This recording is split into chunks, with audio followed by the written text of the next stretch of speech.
বেসিনে feeding বোতলটা Bhim jail দিয়ে ধুচ্ছিল নেহা। টমটম সবে ঘুমালো, খুব সাবধানে কাজ করছিল ও।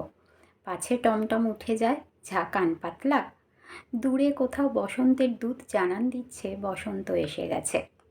নেহার জীবনে 25টা বসন্ত পার হয়েছে। কপালে বলিরেখা, চোখের তলায় কালি, আর অনিয়মিত রূপচর্চার ফলে ওকে এখন 30 মনে হয়। কোকিলটা খুব কাছে কোথাও মিষ্টি সুরে ডাকছিল। জানালা দিয়ে মুখ বাড়িয়ে সেটা দেখার চেষ্টা করছিল নেহা, কিন্তু রাস্তায় মনিকাকে চোখে পড়তেই গাটা রি করে উঠল। মধ্য 30-এও অষ্টাদশীর তরুণী মনে হয়। আহা, রূপের কি জেল্লা! আর ওর ভাগ্য দেখে পাড়ার সকলেই ঈর্ষান্বিত। নেহা তো কোন ছাড়। ভাগ্য হতে হলে মনিকার মতো হতে হয়, 4 আঙুল কপাল। ততক্ষণে মনিকা ওর বিশাল আকৃতির ভাড়না গাড়িতে চেপে নেহার নজরের বাইরে।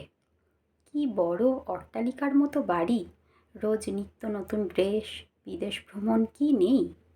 আর ওকে এই 2 কামরার ঘিঞ্জি ঘরে কি কষ্ট করে থাকতে হয়। অভাব না থাকলেও স্বাচ্ছন্দ্য নেই। পাশের ঘর থেকে টমটমের কান্নার শব্দে নেহার সম্বিত ফেরে। সোনা বাবান, মা আসছে বলে ছুটে যায় টমটমের কাছে। প্রতিদিন বিকেলে নেহা টমটমকে নিয়ে যায় সামনের মাঠে। টলমল পায়েই মাঠ দাপিয়ে বেড়ায় 15 মাসের টমটম। সেদিনও ওই রকম মাঠ ফিরতি পথে মায়ের হাত ছাড়িয়ে ছুট লাগায় টমটম। নেহা ওকে ধরার আগেই মনিকা ওকে ধরে ফেলল। খুব দুষ্টু না? টমটমকে কোলে নিয়ে মনিকা বলে উঠল। হ্যাঁ দিদি, খুব ছটফটে ও, একা সামলানো খুব মুশকিল, বলল নেহা। তোমরা তো রায় ভিলায় ভাড়া থাকো না? জিজ্ঞেস করল মনিকা। নেহা ঘাড় নাড়াল। ওই বাড়িটা আমাদের, মাঝে মাঝে যেও, বলে নিজের বাড়িটার দিকে আঙুল তুলে দেখালো মনিকা। সৌজন্য হাসি হেসে টমটমকে কোলে নিয়ে বাড়ির পথে পা বাড়ায় নেহা। হঠাৎ দরজায় ঠক ঠক।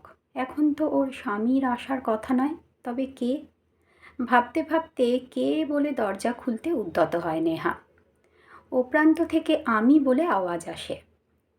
পরিচিত অথচ অনিয়মিত মহিলার আওয়াজে দরজা খুলে দেয় নেহা। সামনে মনিকা দাঁড়িয়ে। কী কারণে রাজরানী হঠাৎ ওর ঘরে উপস্থিত হয়েছে সেটা ঠিক নেহার বোধগম্য হচ্ছে না। নেহার অবস্থা বুঝতে পেরে মনিকা বলে উঠল, এই দেখো, তোমার ছেলের একটা পায়ের মল রাস্তায় পড়ে গিয়েছিল। হুমা, আমি তো এখনও খেয়াল করিনি। আসুন না দিদি, ভেতরে আসুন, বলে মনিকাকে স্বাগত জানালো নেহা। মনিকাও কোনোরূপ দ্বিধাবোধ না করে ভিতরে পদার্পণ করল। কোথায় বসতে দেবে বলে ইতস্তত করছিল নেহা, কিন্তু মনিকা সেই দিকে ভ্রুক্ষেপ না করে বিছানায় টমটমের পাশে গিয়ে বসল। মনিকা চলে গেছে 1/2 ঘন্টা হলো। সাথে বলে গেছে জীবনের করুণ কাহিনী। কতভাবে ও স্বামীর কাছ থেকে অত্যাচারিত।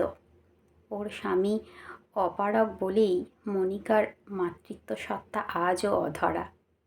পোশাক, গাড়ি, বিদেশ ভ্রমণ, এগুলো ওর স্বামীর থেকে প্রাপ্ত ঘুষ মাত্র। আসলে জীবনটা ওর কাগজের ফুল, রংচঙে, কিন্তু কোনো প্রাণ নেই। সেই তুলনায় ও অনেক সুখী, ভাবে নেহা। ওর স্বামী তো ওকে চোখে হারায়।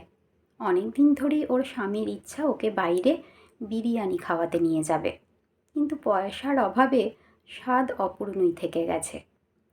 ও স্থির করল ইউটিউব থেকে শিখে একদিন বিরিয়ানি বানিয়ে ওর স্বামীকে চমকে দেবে। সংসারের ছোট ছোট সুখগুলো যে ওকেই খুঁজে নিতে হবে, তবেই তো হবে সুখী গৃহকোণ।